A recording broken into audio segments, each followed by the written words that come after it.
스루프 타임즈 2023년 6월 30일 말일자를 진행하도록 하겠습니다.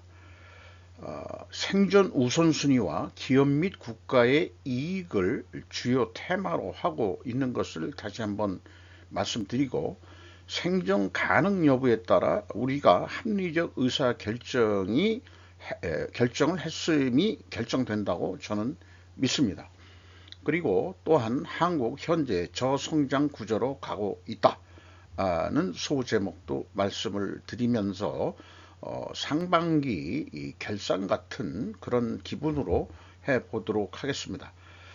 제가 별도로 얘기하는 기업체 스루프 회계 분석 내용은 당분간 이제 그 6월 말일자로 상반기 결산이 끝나니까 그 누적 실적이 그 공시가 되는 시점, 그 한 달 반 정도 걸리거든요. 그동안에 이제 뭘 분석할 거리, 또 1분기 거를 하는 거는 조금 시간이 이미 경과해 가지고 이 시기성이 좀 적절치 않다고 보기 때문에 당분간은 그 스루프 타임즈로 그 좀 주로 진행해 볼까 합니다. 구독, 좋아요 요거 꼭 부탁드립니다. 그리고 필요하시면은 1.25 배속이나 1.5 배속을 보시기 바랍니다. 블로터라는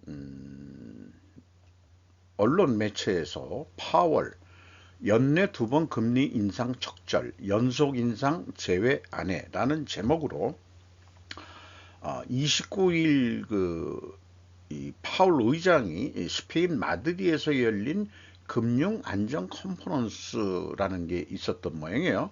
거기 모두 발언에서 자기 의견은 아닌 것처럼 얘기하면서 대부분의 연방공개시장위원회라고 되어 있는데 이게 FOMC 약자로 나와 있네요.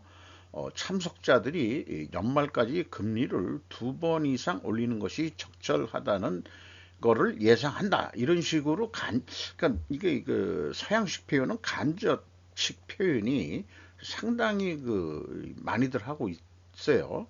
그래서 어쨌든 인플레이션 압박을 좀 줄이기 위해서 2%로 되돌리는 과정은 아직 멀었다. 효과가 나오려고 그러면은 상당히 오래 걸린다. 이런 얘기를 하고 있습니다. 일본 은행 총재도 뭐 마찬가지 얘기는 하고 있습니다만은 최근에 이 국제 뉴스나 이런 거를 종합해서 볼 때는 금리 인상이 미국 내 SVB라는 이 실리콘밸리 은행이 있었죠. 그런 은행의 파산을 감수하면서도 정상화를 시키고 계속하는 그런 속내는 인플레 억제도 있지만, 제가 최근에 해석할 때는 사실상 중국 죽이기 의도도 있지 않겠느냐 하는 생각을 갖게 됩니다. 중국 금리가 중국에서는 좀 현재 우리나라 같이 3. 몇 프로 선으로 떨어져 있는 상태고, 위안화 가치도 현재 약세로 되어 있는 것으로 전문가들이 한번 소개한 적이 있습니다. 이와 연결해 가지고 이 포르투갈 신트라에서 열린 유럽 중앙은행 20이라고 되어 있네요. 여기 포럼에서 일본은행 우에다 총재가 되고서 국제회의에 처음 참석한 것 같은데, 제목이 이렇게 나와 있습니다. 엔저, 여기 세 분이 원인입니다. 우에다 총재 셀프 디스에 빵 터졌다.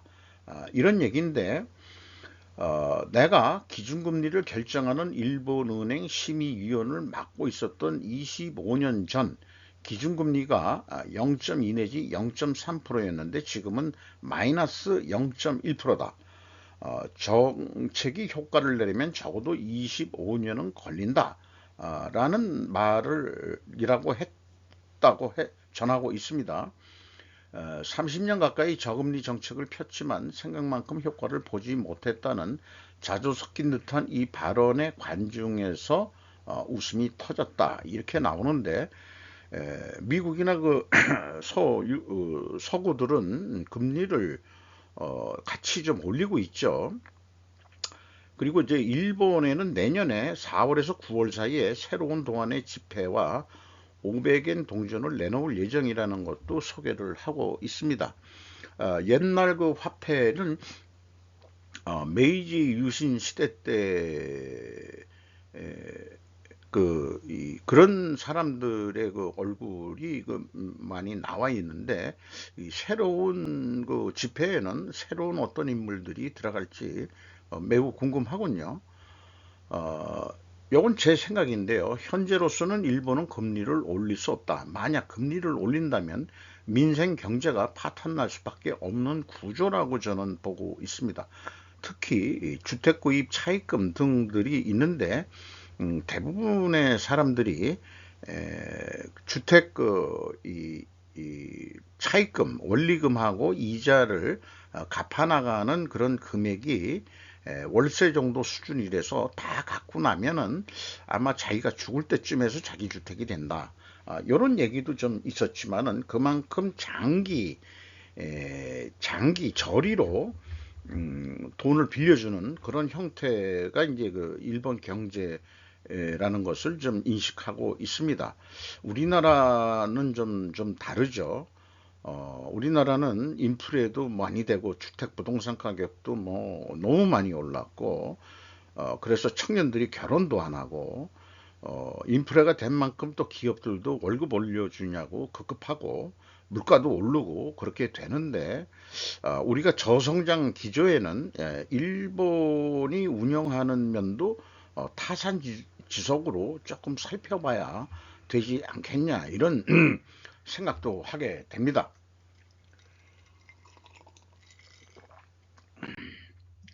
엔하락 일시 145엔대 재무장관 급속이고 일방적이다, 뭐 이런 표현으로 해서 7개월 반 만의 최저가 도쿄시장, 일본 시사통신 보도 내용입니다. 145엔대다. 이번에 뭐 일본 여행을 했지만은 엔저 효과로 가서 충분히 싼 가격에 즐길 수 있었습니다.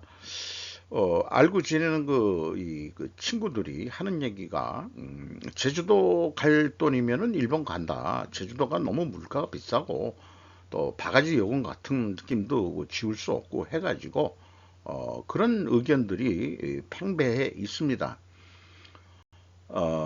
자관 엔화가 이 가치가 많이 떨어졌다, 뭐 이런 얘기가 되겠어요.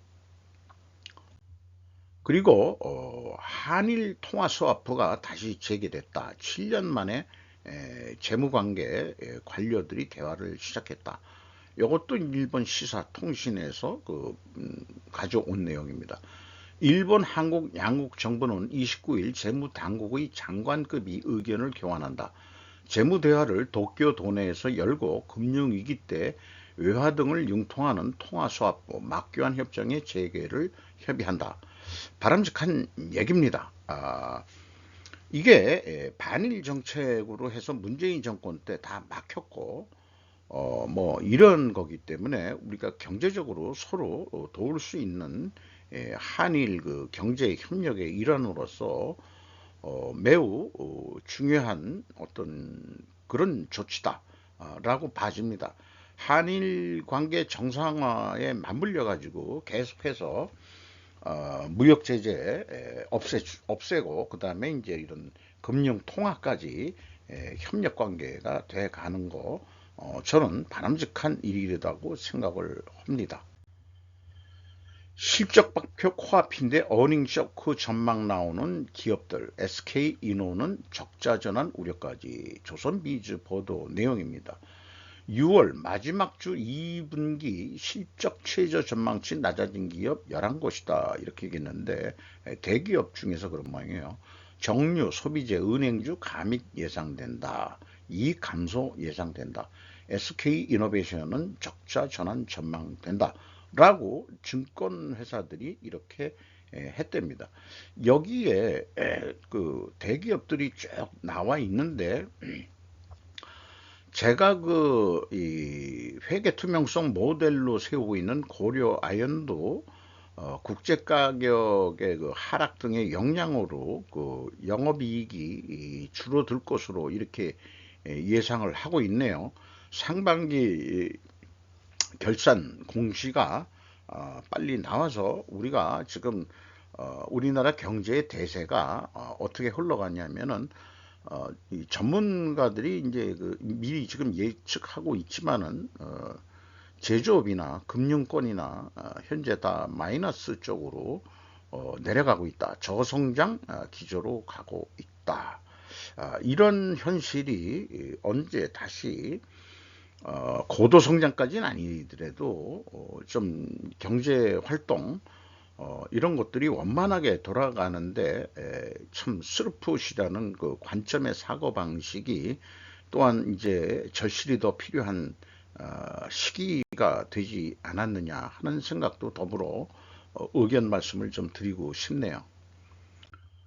보안 뉴스인데요. 6월 28일자였습니다.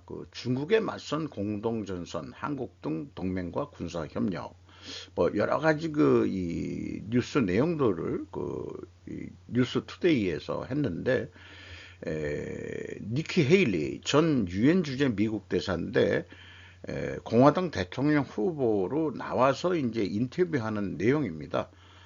그래서 뭐 우리나라 쪽이니까 이제 우리나라 이름만 썼죠. 한국 등 동맹과 군사협력 이렇게 했는데 일본, 한국, 호주와의 군사적 유대를 강화하고 인도, 필리핀과도 더 강한 유대 관계를 구축해야 합니다. 필리핀과는 이미 군사기지까지 다 다시 얻었고 이 협력이 강화되고 있고 인도하고도 계속해서 밀접한 관계를 가지려고 미국이 노력하고 있다는 거죠. 그리고 우크라이나 승리 시 북한의 중요한 신호가 될 거다. 어떤 간접적인 표현입니다만은 쉽사리 쉽게 뭔가 도발해서는 너희들 재미없다는 그런 신호 아니겠느냐. 그래서 러시아의 승리는 곧 중국의 승리나 마찬가지이기 때문에 우크라이나가 지게끔 놔둘 수 없다는 것이 이제 서구의 입장이겠죠. 그래서 중국의 타이완에 대한 메시지도 동시에 북한의 탄도미사일 시험에 대한 메시지도 역으로 보내는 게 된다 하는 식으로 니키 헤일리 대통령 후보는 얘기를 했습니다. 그럼에도 불구하고 보아에서 IOC한테 문의를 했는데 2024년 파리 하계 올림픽 내년인 모양이네요. 뭐 미국 대통령 선거도 맞물려 있는데 하계 올림픽 끝나고 미국 대통령 선거가 있을 거로 스케줄은 돼 있죠. 그런데 북한도 초청은 될 것이다 라고 얘기를 하는 것도 소개를 하고 있습니다. CNN 시 주석이 권력을 공고히 하면서 중국은 전면적인 외교 정책법을 발표하고 미국에 대항하는 것을 목표로 합니다. 라고 시몬 메카시 기자가 보도를 했습니다. 지금까지는 외교 정책에 대해서 그냥 공산당 내 어떤 불문율 같은 이런 거로 했는데 이게 권력을 공고히 하기 위해서 법으로 제정을 했다 이런 얘기예요. 그래서 이 7월 1일부터 시행되는 이 법은 일부 첨단 기술 제품에 대한 미국의 수출 통제와 민감한 분야의 중국 공급업체에 대한 의존도를 줄이려는 노력에 따라 중국의 권위주의 정부가 자국의 개발을 억제하려는 미국의 노력에 대해 반발하는 가운데 나온 것이다. 이렇게 소개를 하고 있고요. 자기네들은 이 국제법과 규범을 위반하지 않겠다 하는 얘기를 하면서 어떠한 자기네들의 자유무역을 에 대한 제한 조치가 들어오는 것에 대해서는 중국의 주권, 안보 및 개발 이익을 위험에 빠뜨린다 하기 때문에 반대한다. 이런 얘기인데 말은 옳은 것 같은데요. 실질적으로는 아니죠. 1대1로 같은 거를 보자면은 그런 건 아닙니다. 그래서 이 외교적 투쟁의 법적 근거를 장인애들이 제공하고 국익을 보호하기 위한 법적 도구 상자를 풍부하게 한다. 도구라고 얘기를 하고 있습니다. 자오 대변인인데 이 사람이 이제 무슨 대학교 교수 모양이에요. 이것은 최초의 포괄적인 외교 관계법이지만 시진핑의 외교 정책 선언에 더 가깝다라고 평가를 했습니다. 이제 법으로 성문화되어 있다는 얘기고요. 호주 국립대학의 대만 연구 프로그램이 정치학자인 웬티 성이 이렇게 또 표현했다는 것도 인용 보도를 했습니다. 이 법은 또한 중국 경제 고도의 개방, 대외 무역의 발전, 그리고 외국인 투자 장려를 법적으로 보호하겠다는 중국의 약속을 포함한다 되어 있습니다. 그러니까 외국인 투자를 장려하고 법적으로 보호하겠다고 그랬는데 일부 이 보도가 안 된 내용 중에서도 한국의 중소기업이 중국에 투자했다가 거기에는 땅은 개인 소유권이 없는 거죠. 등등 해서 다 뺏기고 나왔다, 버리고 나왔다 하는 그런 뉴스도 종종 듣고 있습니다. 그리고 국내 문제가 너무 많기 때문에 외적으로는 국민들한테 어떤 약점도 보여줄 수가 없기 때문에 이런 법도 만들었다. 아, 그래서 결국은 이런 법들이 소위 국익을 옹호하려는 그런 의도를 포함하고 있고 모든 전선에서 전진해야 한다라고 시진핑이 말했다는 것이죠. 중국도 자기네들 국익을 위해서 이렇게 띄고 있다는 점, 우리나라는 우리나라 국익을 위해서 지금 어떻게 해야 되는지 그런 과제가 또한 우리도 남아 있다고 볼 수 있겠습니다. 여기에 이상한 짓을 하는 사람이 현재 거대 야당인 민주당이 좀 문제로 보여집니다라고 미리 좀 말씀을 드릴 수 있겠어요.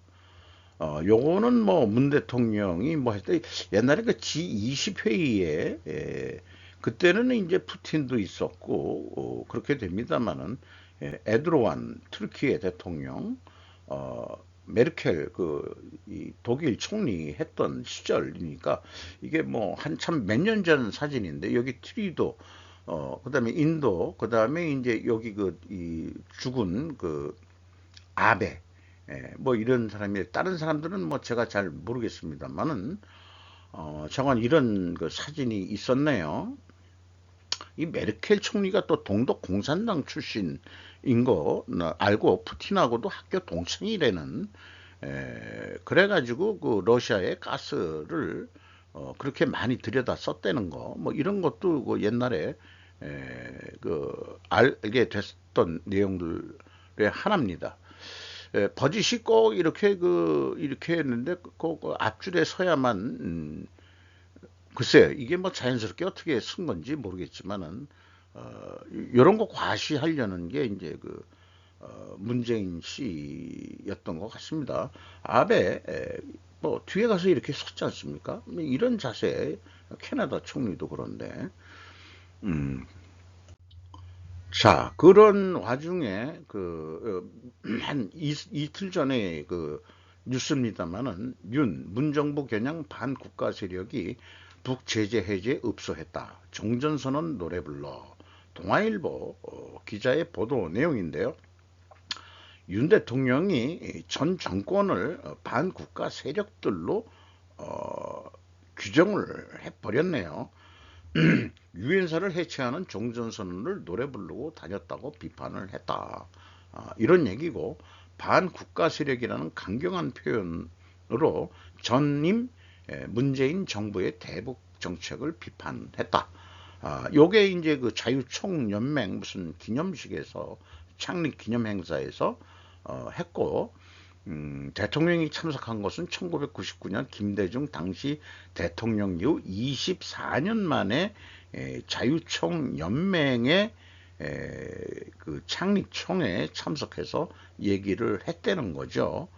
그는 문재인 정부의 대북 정책에 대해 우리를 침략하려는 적의 선의를 믿어야 한다는 허황된 가짜 평화 주장이었다라며 자유 대한민국의 국가 안보가 치명적으로 흔들린 상황이었다고 평가했다라는 뉴스 보도 내용입니다. 이어서 국무회의에서 전임 문재인 정부의 확장 재정기조와 소득주도 성장 정책을 지적했다 하는 얘기도 보도가 됐습니다.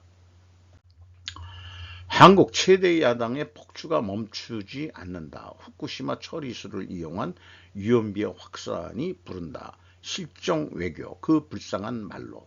전 주한대사의 충고부터 마사토시의 그 글입니다. 후쿠시마 처리수를 핵폐수라고 쏘아붙여 한국민주당. 뭐 이래 가지고 뭐 지금 하는데 이러한 그 국민의 비판 그렇게 하는데 이 민주당이 이제 여러 가지 말하자면 그걸 뭐라고 그러죠? 이 골마 썩어 빠진 그런 것들이 이제 그 슬슬 뇌물 사건, 김남국의 암호 자산 투자 의혹, 이재명 대표 성남시장 시절 때 그 금전비리 의혹 등등 국민한테 인기를 얻어가니까 그거에 그 어떤 그 회피용으로 그 국민의 비판을 피하려고 적당한 재료가 없으니까 그 일본의 후쿠시마 오염수 그 방출 문제를 들고 나와서 계속해서 공격적인 자세를 취하고 있는 것에 대한 내용이죠.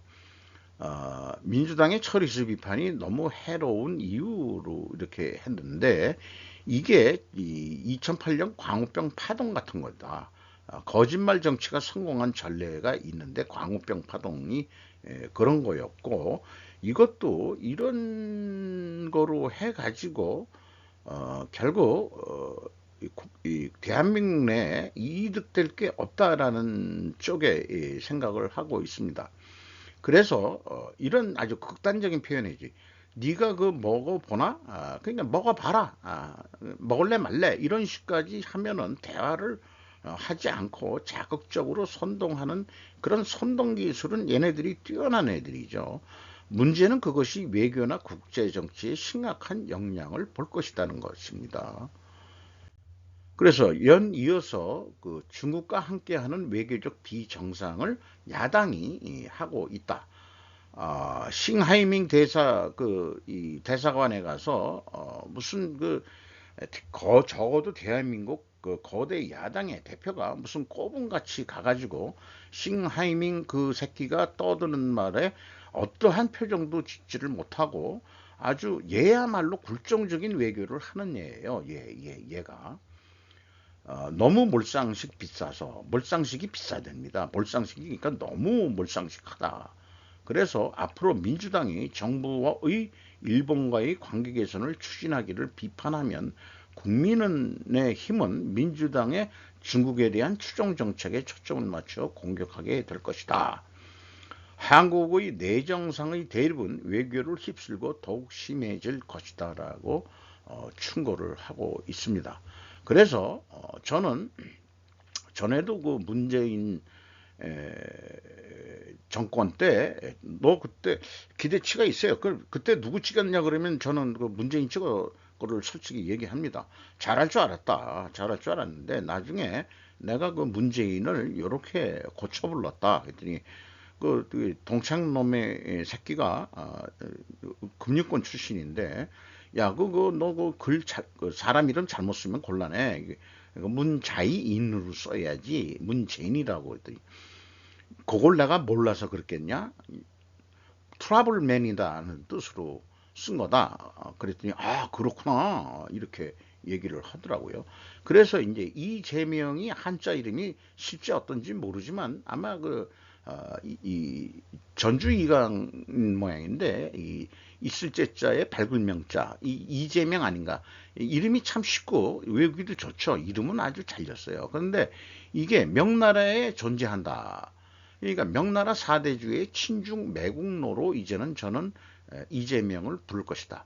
아니면은 제명시켜서 이것도 제명이에요. 이렇게 부르든지. 그래서 너희들이 너 그 뭐냐 그 오염수 먹어볼래? 마셔볼래?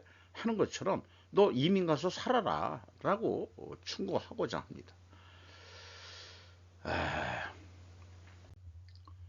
국회 찾은 전국 어민들 오염수 인질극 그만 살게만 해달라. 조선일보 보도 내용입니다.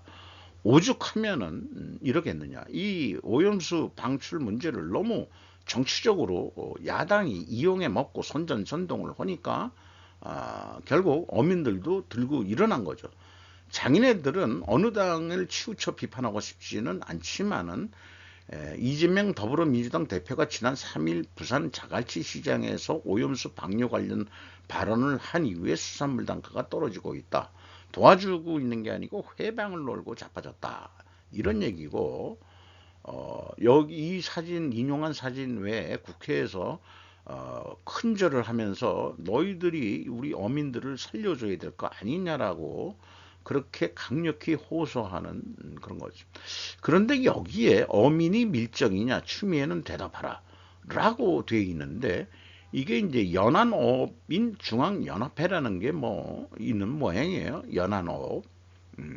그 추미애 씨가 뭐라고 얘기했는지 어민이 영화 밀정이라는 게 있었죠. 그래서 어민이 밀정이냐? 뭐 이렇게 뭐 추미애 씨가 발언했던 모양이죠. 이런 내용도 있네요. 이건 뭐 몇 년 전에도 그 거론이 된 얘기지만은 저가 실제 또 이 병원에서 경험을 해본 얘기고요. 외국인 건보 중국인만 적자 작년에 낸 돈보다 229억 원 더 타갔다.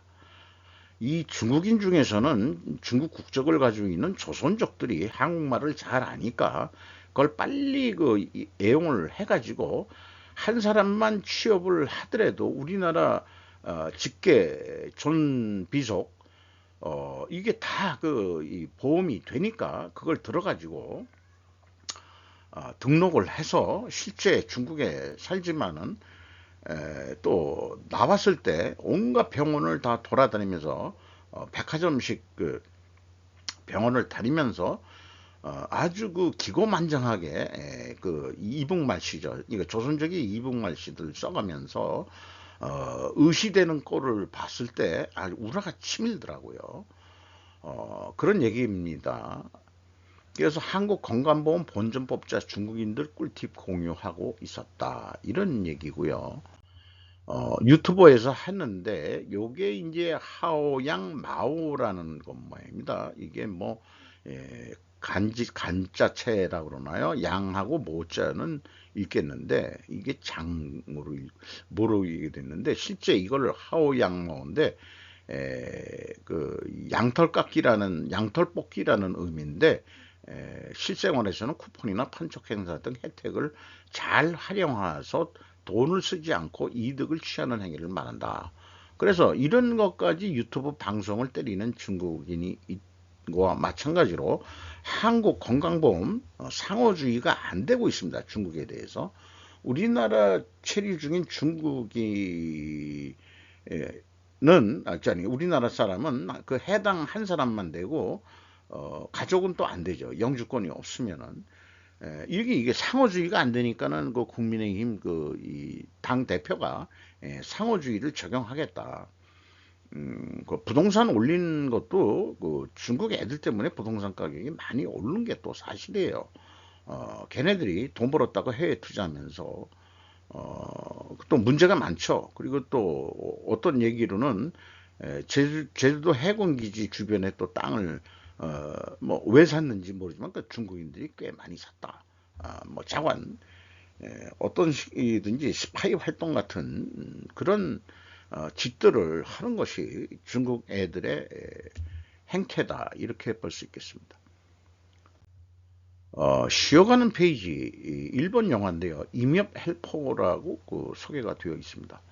일본의 소규모 항구 도시 지역 야쿠자가 있는데 격구보회라는 데가 있는데 초고령 사회의 맞춤형 빈곤 비즈니스를 고안해냈다.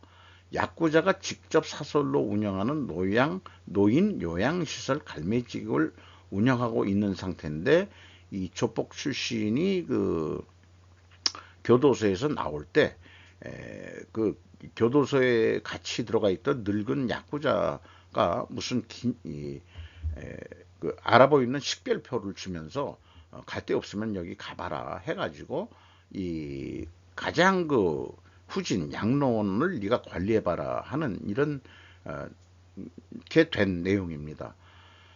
그래서 그 양로원은 후진 양로원은 노인들은 그저 죽기 직전까지 야쿠자들에게 착취당하며 좁디 좁은 공간에서 죽을 날만을 기다리는 처지의 영화 장면들을 보여줍니다. 이렇게 불법 요양시설을 할 수 있었던 것은 무엇보다 노인들을 수용할 요양시설이 턱없이 부족하다는 점이다.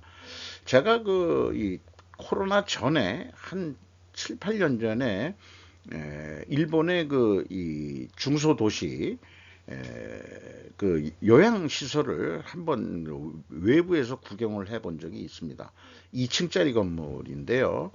상당히 잘 지어져 있고 이런 영화 속에서 나오는 그런 후진 그 요양시설은 아니었습니다.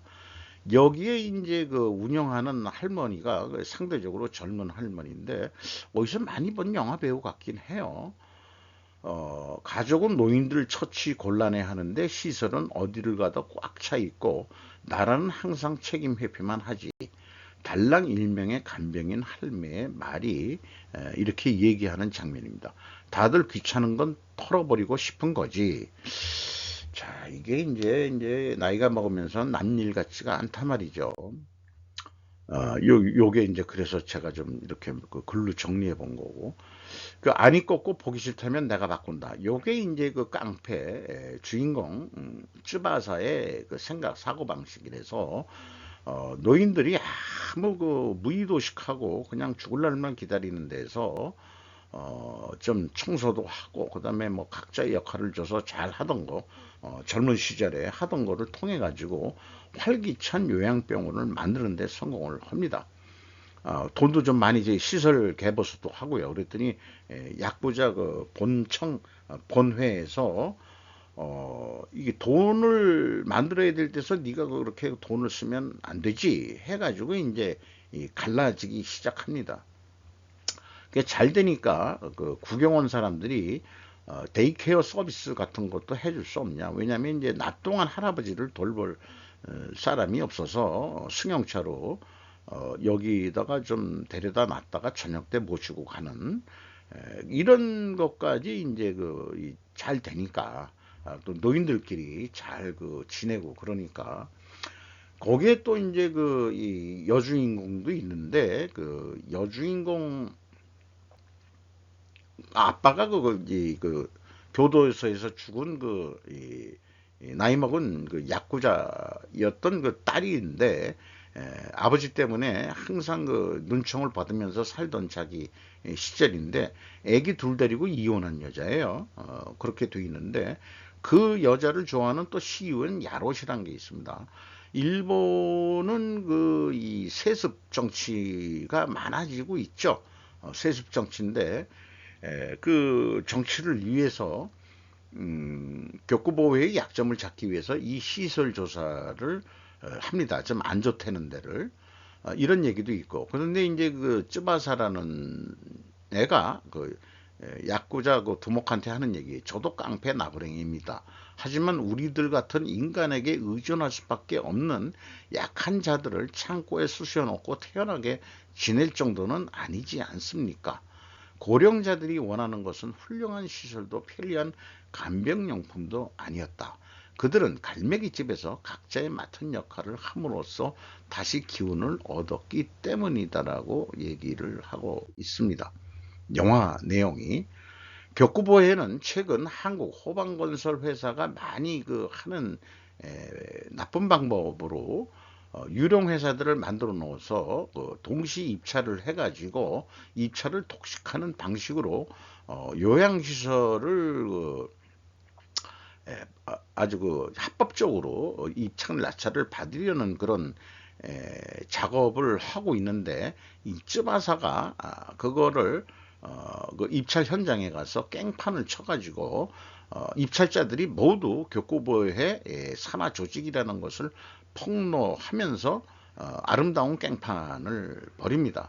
그래서 입찰이 무산되고 야구자들에게 쫓겨서 저 그놈 죽여라 라고까지 해서 쫓기는 게 있는데, 시의원 야로 씨가 말하자면 그 자극을 받아가지고 의원직, 그러니까 세습 나 필요 없고 격구보회 리더를 민형사로 다 고소해가지고 소송을 걸어서 니들의 그 불법행위를 막겠다. 이렇게 또 이 선한 역할로 시의원이 변신을 하는 것도 있습니다. 어쨌든 주인공은 다시 경찰한테 쫓기는 신세로 철길을 따라 쭉 도망가다가 힘들었는지 돌아서서 손을 이렇게 번쩍 드는 건데, 이게 우리나라가 무슨 저기 그 유명 배우 있죠, 우리나라 나 돌아갈래 하는 그런 영화가 패러디 된 거가, 누가를 패러디 했는지 모르지만은 요거는 그냥 양념으로 일본 여성분인데 한 중년 부인 정도, 아니 노처녀인 것 같아요. 결혼한 여자 같지 않은데 좀 나이는 들어 보이는데, 한국의 먹방 맛집 오타쿠로 먹방 방송으로 자연적으로 이렇게 나오는데, 이게 그 파고다공원 이 벽달 에서 밖에 그 식당은 저 건너편에 있는 모양인데, 여기다가 해놓고 돼지 불갈기 먹는 장면, 뭐 일본말로 하는데 이제 밑에 한국말로 다 해가지고 방송을 하더라고요. 한국을 주제로 해가지고 한국 음식, 주로 골목집 뭐 이런데 찾아가면서 맛집 찾아, 고독한 미식가는 아니지만은 요 고독한 미식가가 아니고 이 여자분은 즐거운 미식가라고 그렇게 이름을 붙여볼 수 있지 않을까 싶습니다. 윤 대통령 척회각, 약탈적 이권 카르텔과 맞서 싸워달라. 김동하 기자. 이것도 조선 쪽인가? 통일장관 김영호 지명, 권익위원장인 김홍일 차관 12명도 김홍일 차관 12명도 교체했다. 그래서 김영호 신임 통일부 장관 왼쪽, 그리고 김홍일 신임 국민권익위원회 위원장 내정자가 용산 대통령실 브리핑룸에서 내정 소감을 밝히고 있는 사진이랍니다. 그래서 이런 거를 보면서 약탈적 이권 카르텔이라는 용어, 이거 말을 참 잘 만들어냈네요. 앞서 소개한 영화 야구자들이 합법화된 조직으로 변신하듯이 전 정권의 정부 보조금들이 집행된 약탈적 이권 카르텔이라는 것이 야구자의 방법과 다를 게 없지 않느냐라는 비유를 하고 싶네요. 즉 조폭들이 이익 챙기는 수법하고 마찬가지다. 이런 생각이 있고요. 대표적 사례가 위안부8.2였죠. 그 국회의원 뭐가 끈이 있는지 안 잘리고, 그 다음에는 한국에서 한다니까 베트남 가가지고 베트남 민간 학살에 대한 거로 해가지고 소송 어쩌고 저쩌고, 그 여자 참 뭐가 있는 여자 같은데, 또한 각종 사회단체에 지급되는 보조금, 이 단체들은 좋은 일 한다는 명분 만들기 급조해가지고 대표적인 게 이제 환경 문제 이런 것도 있죠. 그리고 어떤 경우에는 뭐 불우이웃돕기가 우리나라 불우이웃돕기가 아니고 주로 아프리카 난민이 아니고 아프리카에서 하는데, 그 사람들 좋은 일 한다고 그 광고비도 KBS에서 안 받고, 또 거기 나오는 성우들도 무료 봉사하고 이런 걸 이용해 가지고 그 뭐 다 그 후원금 내달라고 지속적으로 그 저기 그 이 유선 방송을 통해 가지고 또 그 공중파 방송으로도 광고들을 계속 때리죠. 그 돈 모아 가지고 진짜 걔네들이 돈을 얼마나 어떻게 쓰는지 모르겠습니다만은, 아프리카 그 사람들을 그렇게 그 걱정해서 하는 인류애로 한다 그러면은 그거는 그 이 아프리카를 주로 그 식민지를 삼았던 그 서유럽 그 유럽 애들이 더 책임을 져야지 왜 우리가 나서 가지고 그렇게 광고를 계속 떨어 가지고 아주 그 슬픈 표정의 그 아프리카 흑인 어린애를 그냥 그 이 모델로 세워 가지고 하는 그 짓들 안 했으면 좋겠어요.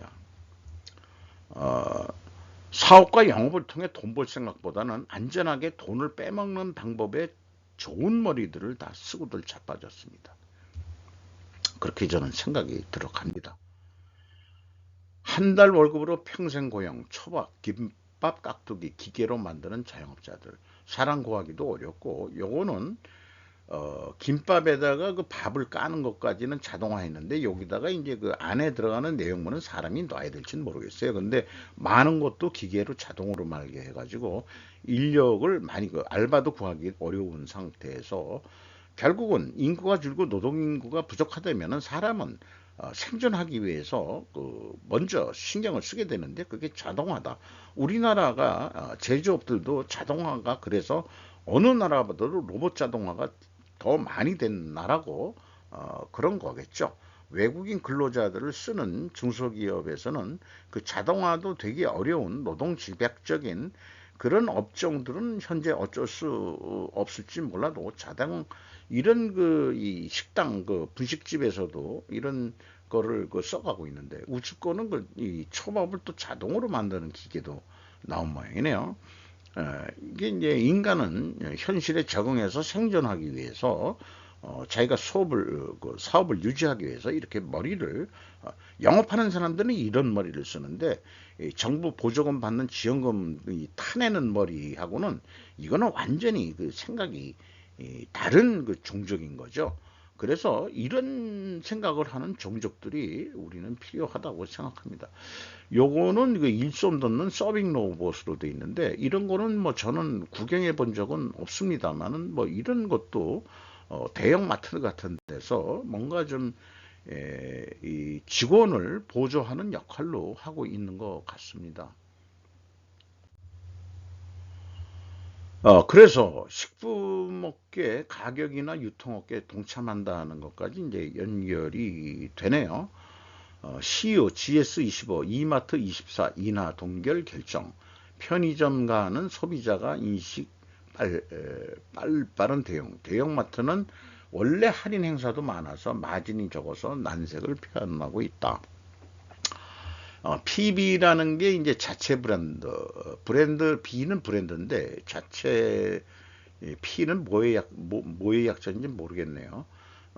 자관 그 라면 가격 내리면서 다른 것도 내리는 거로 이렇게 편의점 업계도 동참하는 것으로 이렇게 되었고 대형마트는 좀 고심 중이다. 원래 마진이 좀 너무 안 좋았다. 그래서 이마트라든지 홈플러스 뭐 이런 데죠. 여기에는 그 세븐일레븐이 안 나오는데 이건 다 공개 기업이니까 분석이 가능한데 세븐일레븐은 비공개 기업이다 보니까 어떤지는 모르겠습니다. 사람들은 그게 일본계 그 롯데에서 하는 거기 때문에 또 그 반일 정서를 가지고 계신 분들은 음, 그 잠깐 롯데를 또 안 보게 보는 3040 애들도 꼭 꽤 많더라고요. 어쨌든 야간 시간 가격 할인 방법도 있지 않겠냐.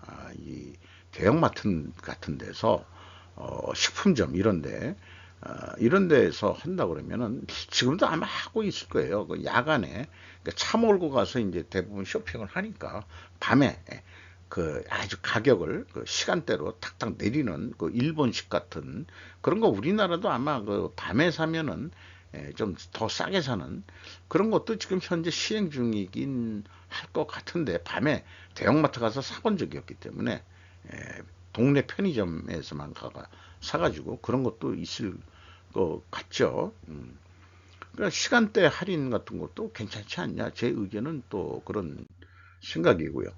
현정은 금강산 방북 신청, 통일부 인도적 허용 가닥. 자, 정권이 바뀌면서 우리 현정은 회장이 정몽원 회장 그 건물에서 떨어져 자살하셨지. 왜 그런지 그거 아직 그 미스터리입니다만은 자살을 당한 거다. 보통 이렇게 표현들을 하죠. 뭔가 내용을 아는 사람들은 결국 자살을 당한다는 건 타살인데 공식적으로는 자살이죠. 네. 현정은 현대그룹 회장이 68세시군요. 이렇게 생기신 분인데 정몽원 회장 20주기를 맞아가지고 좀 금강산을 방북하겠다 이것을 허용하는데 북한에서 어떻게 받아들일지 모르지만 요게 이제 금강산 관광 듣고 있던 현대 아산 그 호텔인데 이걸 다 그 파괴했다. 철거한 정황이 포착됐다 하는 건데 요게 이제 철거전 전경이랍니다. 금강산 남자산 철거 연락채널 두절 상태 정부 현정은 통해 북지도부 속내 파악 나설 듯이라는 의견도 내고 있네요. 그래가지고 현정은 회장의 그 방북 일지를 쭉 이렇게 정리를 했습니다. 자, 왜 굳이 가야 되는지 그걸 잘 모르겠는데 그렇습니다. 뭐 굳이 가야 되나 잘 모르겠어요. 저는 한국 쇼핑객들 일본 후쿠시마의 물쓰레기장 전에 소금을 구입, 물 방류하기 전에 소금을 구입. 로이터 물론 이제 취재 기자가 이제 한국 사람인 것 같습니다. 현영이라고 해가지고 보고는 이현영이가 했는데 현영이니까 이제 이현영이군요. 추가 보고 박민호, 작성 제킴, 편집은 로버트 버셀. 이게 기사 하나 내는데도 상당히 그 신중하게 낸다는 걸 자기네들이 이렇게 표현하고 있는 것 같습니다. 일본과 그 전역의 어부들과 쇼핑객들은 두려워하고 있다. 중국은 또한 일본의 방류 계획에 대해 투명성 부족과 해양 환경과 전 세계 사람들의 건강을 위협하게 된다고 비난했는데 요게 이제 그 야당 이재명이하고 같이 뜻을 맞춰서 하고 있는 거죠. 그런데 일본은 이웃 국가들에게 구체적이고 과학적인 설명을 제공했다라고 말을 하고 있고 마스노 히로까지 일본 관방장관은 지난주 비록 이번 주 서울 상점들에서 그것이 그렇게 뚜렷하지는 않지만 일본이 이 문제에 대해 점점 더 많은 이해를 얻고 있다고 말했다. 그러니까 뭐 방류하더라도 나중에 다 희석이 되면은 중국 원자력 발전소에서 나오는 그 방사능 물질보다도 적을 것이다. 뭐 이런 건데 이 취재에 응한 그 30대 후반 주부신 것 같아요. 미역국거리는데 여기 천일염 소금이라고 굵은 천일염 굵은 소금으로 이렇게 자기 집 취재하는 것을 허용을 했네요. 그래서 그 애들하고 같이 이렇게 찍은 건데 소금 사재기를 한 거죠. 그러니까 가격이 뛰지. 그러니까 난 어떤 경우에는 배웠다는 여자들이 이따위 식으로 해가지고 잠깐 어떤 분들은 그래요. 지금 저보다 좀 나이가 드신 분이 한국이 망한다면은 여자들 때문에 망하는 게 아니고 아줌마들 때문에 망한다. 공부한 아줌마들 때문에 더더욱 더 망한다. 동의합니다. 세마포라는 언론 매체 이름도 있네요. 중국의 폭염이 세계에 어떤 의미를 갖는지 샤오잉유라고 중국인 기자 같습니다. 중국 남서부는 전기 자동차 배터리, 알루미늄, 태양전지 패널의 핵심 제조 중심지일 뿐 아니라 국가주도 방식으로 중국의 다른 지역에 전력을 공급하기 때문에 매우 중요한데 요즘 폭염 때문에 냉방시설 돌려야 되고 아주 골치 아프다 이런 얘기입니다. 지난 여름 스촨성이 불을 켜는데 어려움을 겪었을 때 그것은 여전히 상하이와 같은 중국 동북부 지방에 전기를 보낼 수밖에 없었다. 그러니까 북경에 이제 시진핑 엉아가 있으니까 거기 전기를 보내야 되고 자기네들은 고생을 했다. 윈난성이란 것은 중국의 경제 엔진인 광둥성과 같은 다른 남부지방에서도 같은 일을 해야 했다. 이렇게 얘기를 하고 결말에 브룸버그에 따르면 중국의 전력 위기는 기후변화로 악화된 세계 수력 발전 위기의 일부다라고 소개를 하고 있습니다. 그러니까 저수지 수위가 떨어지니까 발전을 할 수가 없는 거죠. 그러니까 폭염에 의해서 또 그 비도 한번 비가 왔다 그러면 또 홍수가 나버리고 이런 건데 이제 중국의 그 발전량이 이렇게 그 2000년 중반부터 급격히 이제 발전량이 늘어나고 중국도 지구 환경 석탄이 그래도 아직 제일 많이 쓰고 있는 거죠. 요게 이제 석탄 발성량. 요 녹색으로 나온 게 이제 리뉴어블 그 재생 에너지. 그 다음에 요게 파란색이 그 원자력 발전. 그 다음에 내추럴 가스 약간의 그 노란색이. 그 다음에 기름으로 떼는 거 좀 있고 뭐 이렇게 이제 되어 있네요. 그러니까 중국도 석탄을 덜 떼려고 노력은 하는데 워낙 땅덩이가 넓고 또 석탄 매장량도 풍부해서 우리나라가 항상 오는데 중국 북서부 지방 등등의 석탄 매장량도 많고 중국 북부 지방은 추우니까 어쩔 수 없이 석탄을 쓸 수밖에 없을 거예요. 그러니까 북경이라는 것은 이제 지금 수도지만은 남경이 있다는 얘기는 이제 수도가 두 군데 있다는 얘기 아니에요. 그러면 그럼 동경은 일본 동경은 어떻게 되는 거야? 그러면은 그럼 서경은 어디 있는 거지? 이런 그 농담 같은 거를 해 봅니다만은 그러니까 북경의 그 스모그가 뭐 어마무시한 거죠. 결국 중국도 석탄을 안 써야 될 텐데 자연의 황사만 해도 감내하기가 쉬운 게 아닌데 거기다 석탄까지 쓰니까 미세먼지, 오염먼지까지 해가지고 그게 한국에 날아오니까 이걸 그 중국의 저는 침공이라고 비유해서 얘기를 하고 있는 거죠. 인민군이 그 중공군이 인해 전술로 오는 게 아니고 요즘은 그렇게 그 공해로 인해 전술처럼 침략을 하고 있다. 이렇게 저는 비유해서 얘기를 하고 싶습니다. 한국에서 기시다 장남에 놀랐다. 한국에서도 하고 싶다. 소동이 발발. 기시다 쇼따로 파동으로 나타났다. 일본과 한국 그 차이와 의외의 공통점.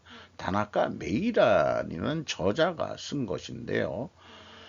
기시다 후미오 총리의 장남이 뭘 일을 잘못한 모양입니다. 둘러싼 소동이 한국에서 큰 관심을 끌었고 엄마 곁으로 돌아간 문제아로 이렇게 얘기를 했고 기시다씨 맏아들이 한국에서는 재벌 기업인과 정치인들이 권력을 쬐고 하고 싶은 대로 하는 것이 잘 보이지만은 일본에서도 이런 일이 있다니라는 소리가 바로 오르고 있다. 근데 이제 한국에서는 재벌에 대한 거지만은 일본에서는 이제 그 정치 세습 뭐 이런 거에 의해 가지고 한국인들이 깜짝 놀랐다 뭐 이런 식으로 얘기를 풀어 나가고 있네요. 자녀 및 자녀의 불상사로 가장 먼저 떠오른 것이 땅콩 리턴 사건이었는데 과거 박근혜 문재인 두 정권도 재벌 기업의 해체 개혁을 공약으로 내걸고 있었으나 잘 안 됐죠.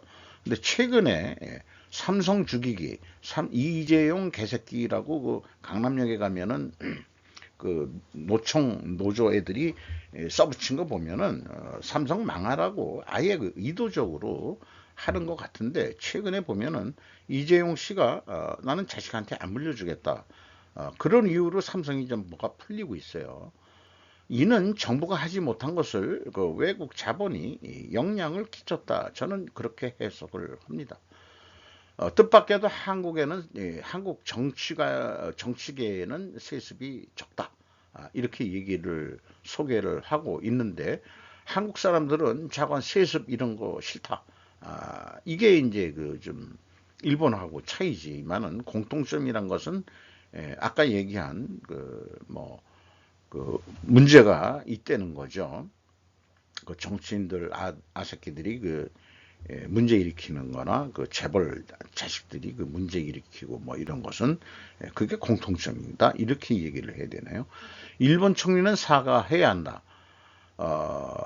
이건 한국에서 그 문희상 씨가 얘기한 건데 문희상 씨가 국회의원 자리를 자기 자식한테도 뭐 출마하게끔 하겠다 뭐 이런 거를 비유를 들었는데 요거는 문희상 씨 비유를 들어서 얘기를 했습니다. 어쨌든 그 국민에게 정치가의 세습에 대한 거부 반응이 강한 것이 이제 한국이지만 한국 정계가 항상 좌파와 우파의 갈등과 대통령의 비리 의혹 등에서 공평과는 거리가 먼 양상을 보이는 것은 뭐라고 해도 아이러니다라고 소개를 하고 있습니다. 일본과 한국의 공통점은 뭐냐? 그 세습되는 것은 아닌데 일본에서는 정치가 세습이 되고 그 다음에 그 한국에서는 재벌이 세습이 된다. 이게 공통점이 되는 것 같아요. 이 사람의 이 취지는. 아이러니하게도 이러하게 아이러니가 아니고 이러하게 한국에서도 재벌의 동적 경영에는 비판이 제기되면서도 그 개혁이 전혀 진행되지 않은 것을 보면 일본의 정치가의 세습 문제도 다시 바꾸어가는 것은 어렵다고 본다. 그러니까 일본은 주로 그 정치하는 사람들이 그 세습을 많이 하긴 하더라고요. 그 일본이 왜 그런 식의 그 문화가 됐느냐? 돈의 숟가락이라는 말이 떠오르는 것도 동시에 일본에서도 이런 모습을 보게 될 줄은 뭐라고도 복잡한 싱이었던 것은 말할 필요도 없다. 참 말 표현이 무슨 얘기인지 어떻게 했는지 모르지만은 결론적으로 제가 이렇게 얘기했습니다. 일본의 상징은 화입니다. 와라고 발음하죠. 와. 한국은 그렇다면 그가 공통점이라면 대동일까요? 우리가 많이 대동단계를 대동하는데 대동 말들은 하는데 우리나라가 실제 단결해가지고 뭐 하는 게 있는 건지. 근데 이제 서양에서 얘기하는 와라는 것은 하모니라는 개념이거든요. 하모니를 이룬다. 근데 그 일본의 화는 그런 것보다도 신분 계급 제도에 의한 와라고 봐야 옳을 것 같습니다. 그러니까 사무라이는 사무라이가 세습적으로 가고 농민은 농민대로 세습적으로 그리고 우동집은 뭐 수백 년 동안 우동집만 하는 거로 그렇게 해서 뭐 우동집 자식이 국회의원 되겠다 그러면 건방진 새끼 뭐 이렇게 했는데 우리나라는 제가 한번 읽어봐야겠어요. 한국의 조선의 신분 제도가 일본 일제시대 때 없어짐으로 해서 누구나가 공부해서 높은 공무원 신분으로 계층 이동이 가능했다. 해방 후에 경제 발전해서도 우리가 이재명도 그렇고 그다음에 그 전 부총리 했던 누구죠? 치현대 경기도지사 한 그 애들도 판자촌 애들 출신이지만은 공부 열심히 하면 그렇게 신분 상승을 할 수 있는데 이제는 좀 고착화돼 가지고 좀 어려울 것 같아요. 재벌이 형성되기 전까지는 누구라도 사업을 할 수 있었으나 정경유착은 경제개발을 위해서 키워주는 정책을 할 수밖에 없었다고 저는 생각을 합니다. 역사 인식을 강한 경제국가를 만들기 위해 재벌, 대기업 발전은 불가피했다. 그런데 이제 이것이 고착화되어 가지고 모든 영역에서 다 문어발식으로 그냥 확장 경영하는 게 문제가 돼 가지고 일반 사람들이 사업을 해서 뭔가 업을 이룬다는 게 날이 갈수록 힘들어지고 그 재벌 휘하에 있는 기업들에 들어가서 월급쟁이나 해야 되는 신세로 다시 이제 해방 후에 1950년부터 한 70년 이때까지는 신분 상승을 할 수 있는 기회가 있었는데